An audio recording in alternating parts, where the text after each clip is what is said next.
আবার কোনো সমস্যা নাই এখানে বর্তমান তো দেখতেছে একটি পরিস্থিতি পুলিশের উপরে বিভিন্ন চাপ নানান রকম নিয়ে যাই হোক তোমরা আসছো আমার দেখতে আমি খুশি হয়েছি তোমরা চলে যাও ইনশাল্লাহ আমি ভালো থাকবো কারণ কোনোদিন কারো খারাপ করি নেই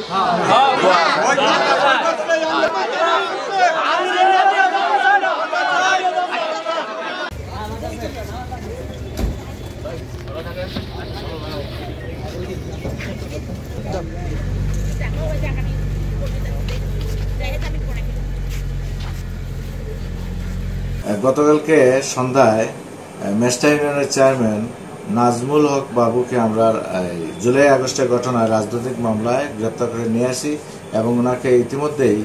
যথাযথ আইনি প্রক্রিয়া অনুসরণ করাতেও বিজ্ঞ কোর্টে সুপারিশ করা হয়েছে।